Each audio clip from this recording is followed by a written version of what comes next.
Now, once again, Raymond Arroyo.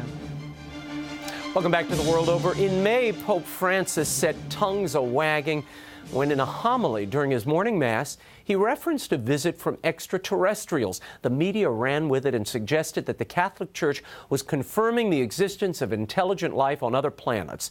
It wasn't exactly what the Pope was trying to say, but it did create an interesting opportunity to discuss the relationship between faith and science. Are the two in opposition? Joining us tonight is a man who has literally pondered the mysteries of the heavens as part of his job.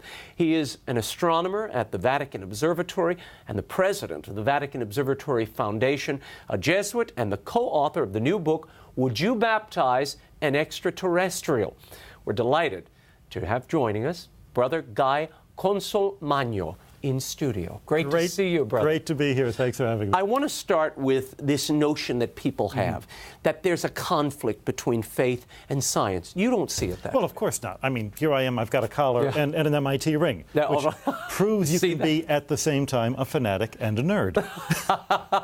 and I am. I'm something of a nerd about my religion, but I'm a fanatic about my science. And what people have to remember is that science came from the church. Yep. It was invented in the medieval universities.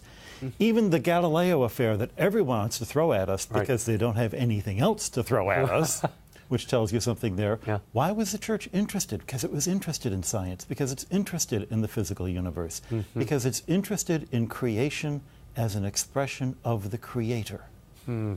I love that. And we're going to get into the book, which really is a back and forth with you and your co-author, a Jesuit priest, and a colleague at the observatory. Paul Muller, Yeah, and it is really grappling with the big questions that people have. Yes. And along the way, though, it's really a philosophical, artistic, educational tour and a scientific exploration as well. You've kind of woven all of that in a beautiful package. Well, the one thing you hope you also got was a good laugh out of it. Oh, yeah, no, it's lighthearted. It's very lighthearted. If it's not fun, why don't we, why do you want to do that? Exactly. Yeah.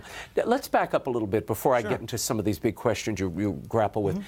How did you come to this profession, and where did your interest in science begin? Well, I'm a baby boom kid and a Sputnik kid. I started kindergarten when Sputnik went up. I finished high school at UAD High when people landed on the moon. And when I decided not to become a Jesuit my freshman year at BC, which was another long story in itself, I discovered that MIT, where my best friend was going, had the world's biggest collection of science fiction. So I transferred there only to read science fiction. By accident, got into the Earth and Planetary Science department, discovered there are rocks that fall from the asteroid belt called meteorites. You can touch outer space. What could be more thrilling? Wow. What did you read? Trash. Wonderful trash. Space opera, Yeah, I love it. And I still to this day enjoy reading wonderful adventure stories that remind you that this universe is something that we live in. It's not just things we ponder about, but planets are places where people have adventures. I love that. I love that.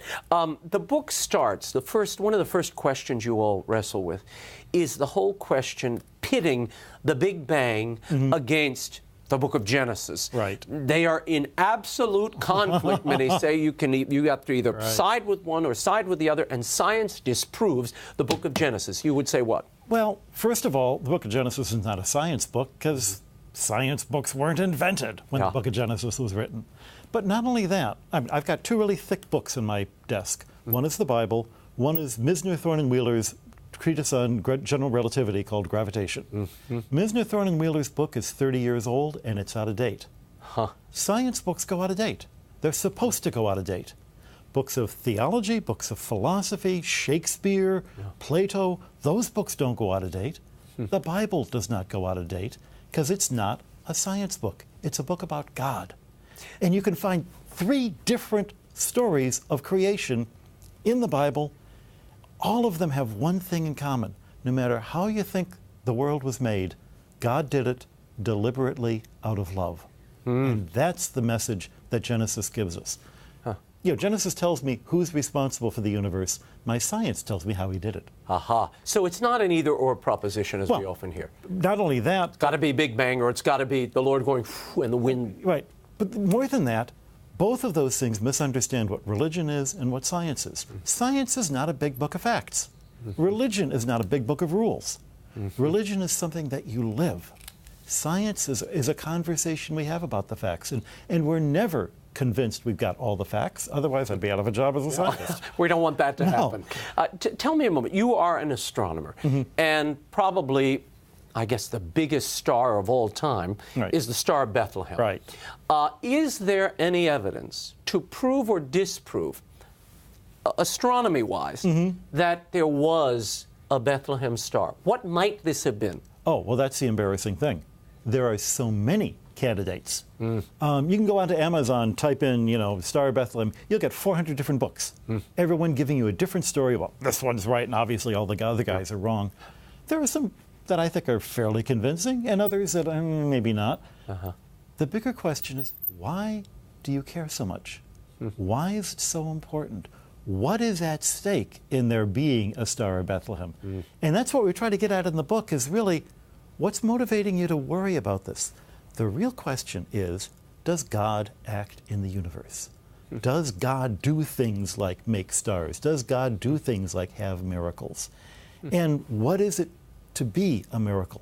Nowadays, we think of miracles like the star might have been, as God violating the laws of nature. But that's not what a miracle is, because there were miracles before we had laws of nature. Yeah. Well, as a scientist, particularly as one who gazes up and watches this new phenomena, seeing things that, frankly, many of our eyes will never see, has it caused doubt to creep into your faith, or has it expanded your faith? How could it cause doubt? Yeah. Truth does not contradict truth. St. John Paul II said that. And he's quoting a long line of theological argument going back to Thomas Aquinas and before then. Anything that we learn in the universe that's true brings us closer to God.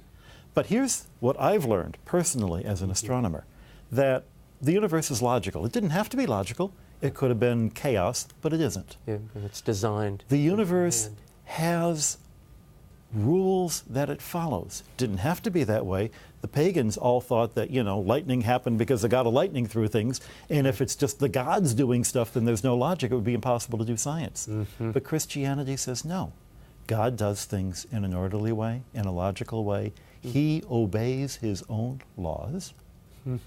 Now, here's the amazing thing. Of all of that, I could say the universe is logical, the universe has laws. But what I would never have expected is that it's so beautiful. At the end of the day, it's not only logical, but when you see a sunset, it gives you joy.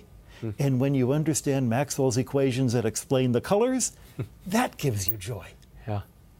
No, it deepens. It deepens the wonder and the awesomeness of the Creator. The Creator. It's a way that we have of playing with God. It's how God can interact with us, because he wants us to love him with our hearts, but also our minds and also our souls. I need to share something with you. I teased it at the beginning of the segment. Pope Francis, during one of his morning homilies, had this to say. I'll share it with the audience.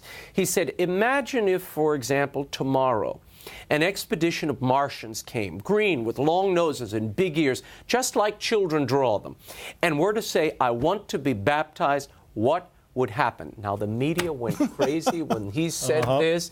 What was he trying to say? And then I'll pop the big question. Okay. Well, of course, he was really talking about that scene in the early church where they're trying to decide whether or not to let Gentiles in. And for them to accept Gentiles into their religion was as strange and as frightening to them as having Martians would be for us today. That was the point he was trying to make.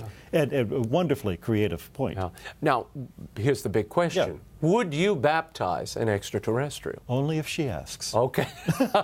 Well, so you're going to call me when this happens? Because I'd like to be there at the font when you do it. It's fascinating. We get emails all the time. I got one just this past week. The Pope has to say that it's he has to, People are convinced not only that there's extraterrestrials, but by golly, they're just like what they read about in the papers, or they're just like what they had a dream about last night. E.T. We don't know of any extraterrestrials. We don't even know of microbial life yet elsewhere. Do I think it's out there? Probably, but I don't have the data. Stephen Hawking, the physicist, who is a member of the Pontifical Academy of Science, said because of the laws of physics, it has removed the need for God. First of all, what did he mean by that, and does he have a point? He has a point in that if you think God is, by definition, what started the universe, and then you say, well, actually, what started the Big Bang was a fluctuation in the gravity field, all you're doing is you're proving that, well, God must be gravity, which might explain why Catholics, celebrate Mass, but that's not what we think God is. That's not the Christian idea of creating out of nothing. Do you remember as a kid the game Mousetrap? Sure. There's this really complicated thing, and you crank like it up. Little roller coaster, and you drop the. And then you start one thing off, and it goes. Right. And they think that God is the person who starts things off, but no, God's the guy who invented the game back at the Ideal Toy Company 5 years earlier. If you reduce God to just another force along with gravity or electricity, you're turning God into a nature God. You're turning God into the God of lightning again. You're reducing God to nothing more than Zeus. But God is not a nature God. God is supernatural. When God supports the universe at every instant, because God is outside of time, God allows there to be laws of nature. God allows there to be gravity. God allows there to be a universe. And then, as He creates us, He gives us the freedom to love Him in return. Talk for a moment, I'm getting a few emails about this, about the creative design movement, which was kind of formulated in reaction to evolution. How is the Catholic to look at both of these? And as a scientist and a man of faith, you would say what? Well, God is not something you come to at the end of a long line of logical proofs. Nobody has ever been convinced by a syllogism. Nobody's ever been converted by a syllogism. God is what we start with. If I believe in God and I believe in the Creator, then I can see evidence of His work throughout the universe. If I believe that the universe is nothing but mechanism, I'll see evidence of nothing but mechanism, because I'm just returning back to the very thing I assumed in the first place. The thing that worries me when people try to use science to prove God is that they're making science bigger than God as a result. I'm a scientist. I love science, but I don't want it to be someplace where it doesn't belong. Has it deepened your faith? The exposure to science? Science deepens my faith, but it's really the other way around. Faith is what it makes it possible for me to do science. Faith is what makes me want to do science. You'll find a terrible thing happens when scientists are out there and they've lost the faith in truth, that they've lost the faith. Stephen Hawking thinks that God was the force that started things. But Stephen Hawking is dedicated to truth. But God is truth. If you're worshiping truth, you're worshiping God. They sometimes, when an atheist tells me they don't believe in God, I ask them, well, what's the God there are a lot of versions of God. I don't believe it. I only believe in one God. Yeah, and many times they believe in multiples. So, Brother Guy, thank you so much for being here. It's a fascinating book. Would you baptize an extraterrestrial? Questions from the astronomers' inbox at the Vatican Observatory. Before I let you go, very quickly, tell us about the Vatican Observatory. It's there at Castel Gandolfo. You've got one in the backyard, in the Vatican Gardens, and here in Arizona. Yeah, I mean, the Church literally supports astronomy. The telescopes are on the roof of the Pope's summer home. We have a dozen astronomers from 5 continents. We speak 8 languages, and that's just one of our guys. We cover every kind of astronomy. We work with the regular astronomers. We collaborate with astronomers around the world. We've even been elected to astronomers' positions in the International Astronomical Union. It's amazing. We were involved in demoting Pluto, I'm afraid. Oh, well, I'm sorry for poor Pluto, but there's always Donald Duck and Mickey. That's it. You can visit the Vatican Observatory online at vofoundation.org. It's a fascinating gift, really, to the whole Church.